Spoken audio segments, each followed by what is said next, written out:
Bom, nós apresentamos um plano de trabalho conformado por 3 eixos.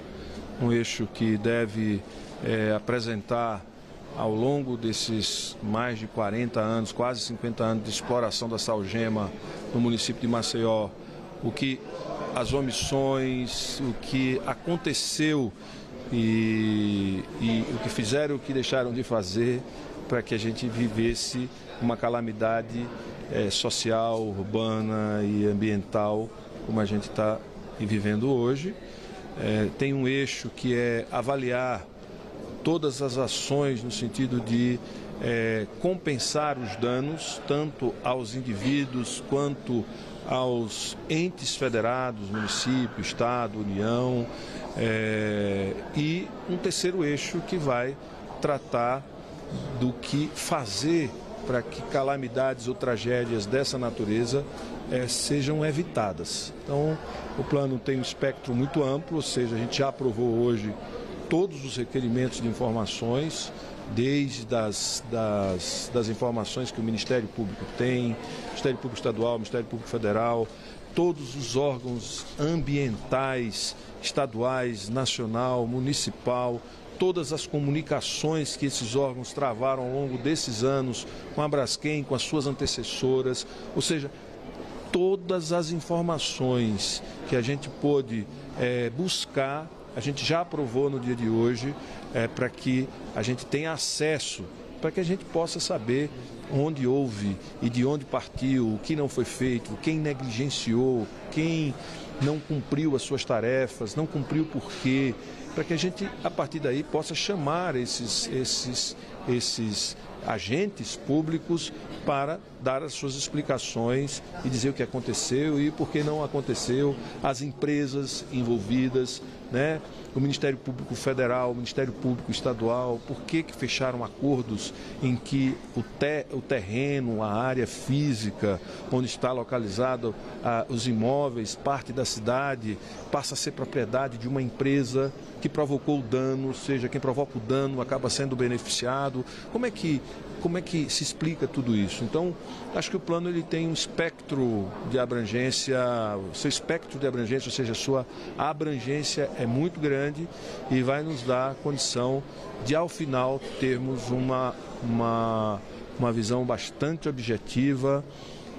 A nossa intenção não é fazer prejulgamento, não é atingir nenhuma empresa, não temos aqui nenhuma intenção fora de um eixo que é saber por que é que essa calamidade aconteceu, quem foi prejudicado com as compensações, quem está ganhando com as compensações e o que fazer para evitar que ações como essa voltem a acontecer. Porque veja, quando você explora um poço de petróleo, quando você descomissiona aquele poço, em outras palavras, quando você para de explorar aquele poço, você tem que cimentar, você tem que tamponar aquele poço e garantir que aquilo não vai ser... vai ceder. Aquilo não vai produzir nenhum dano ambiental.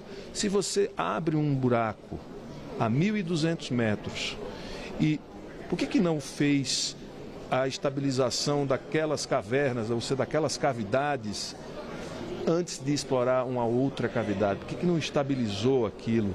Por que não monitorou? O que foi que aconteceu? Percebe? Além da suspeita de que eles ampliaram demais a exploração. Eles exploraram e voltaram a reexplorar. Se eles exploraram dentro do limite estabelecido e depois ampliaram a exploração sobre aquilo, essas questões precisam ser postas, porque o que aconteceu é que parte dessas cavidades cederam. E não foi só uma acomodação que pode acontecer naturalmente. Foi cedeu com dano e com risco de colapso do conjunto de cavidades que compõem a atividade de mineração ali na região de Maceió, que são 35 cavidades gigantes que foram abertas e que estão estáveis. A maioria delas não estão estabilizadas, ou seja, elas estão em aberto. elas não têm pressurização, elas não têm preenchimento com material arenoso, elas não se acomodaram naturalmente.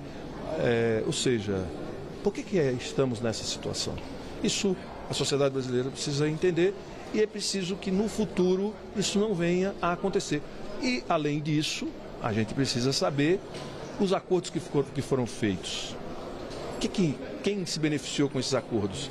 Quem é vítima ou quem provocou? Então, tudo isso vai ser objeto do trabalho da CPI e com a aprovação do plano de trabalho a gente tem um caminho aberto para trilhar daqui para frente.